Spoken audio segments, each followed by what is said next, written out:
আসসালামু আলাইকুম, আশা করি সবাই ভালো আছেন। আপনাদেরকে নতুন আরেকটি ভিডিওতে স্বাগতম। আজ এসেছি আমি দোহার বাজারের পাশে, এই যে দুইটা ব্রিজ, একটা বড় ব্রিজ এবং একটা ছোট ব্রিজ। আমি মূলত ছোট ব্রিজের উপর দাঁড়িয়ে এই ড্রোনের মাধ্যমে এই ভিডিওটা করেছি। আমি এসেছি এই ব্রিজের নিচে অসংখ্য পরিমাণে খুব সুন্দর কচুরিপানা ফুল ফুটেছে। এই ফুলের ভিডিও করার জন্যই আসছি, কারণ ফুলটা এখন খুবই বিলুপ্ত প্রায়। আগে শহরের মানুষ গ্রামে আসলে সবসময় দেখতে পারতো, আর গ্রামের মানুষ তো সবসময় দেখতে পারতো। এখন গ্রামের মানুষও এই ফুলটা সহজে দেখতে পায় না, খুবই বিলুপ্ত। তাই এই ফুলের ভিডিও করার জন্য এসেছিলাম। পরে ভাবলাম যে পাশেই তো একটা সুন্দর একটা মসজিদ, দোহার বাজার জামে মসজিদ এবং খন্দকার বাড়ি জামে মসজিদ নামে পরিচিত এই মসজিদ এবং বাজারটা খুবই ছোট। মসজিদের ভিডিও করলেই সম্পূর্ণ বাজার দেখা যায়। আমি সেইভাবে ভিডিওটা করেছি।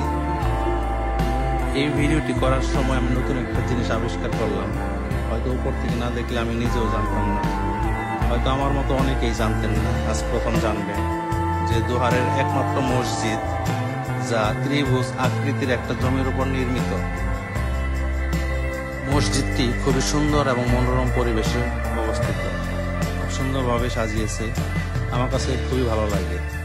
পাশেই দোহার ফিলিং স্টেশন এবং খন্দকার মার্কেট, 5 তলা ভবন, এবং ভবনটি এখনো পর্যন্ত নির্মাণাধীন অবস্থায় আছে। আমার বিশ্বাস এই ভবনটি নির্মাণ সম্পূর্ণ হলে বাজারের চিত্রটি পাল্টে যাবে। এমনিতেই বাজারটা খুব ছোট এবং সুন্দর, তারপর এই ভবনটি সম্পূর্ণ হলে বাজারের সৌন্দর্য আরো বেড়ে যাবে। আমার এই ছোট ভিডিওতে যতটুকু সম্ভব সম্পূর্ণ বাজারের চিত্র তুলে ধরার চেষ্টা করেছি। বর্তমানে কারেন্ট থাকে না এবং বড় ভিডিও আপলোড দিতে খুবই সমস্যা। আশা করি আপনাদের ভালো লাগবে। ভালো লাগলে লাইক, কমেন্ট, শেয়ার করে সাথেই থাকবেন।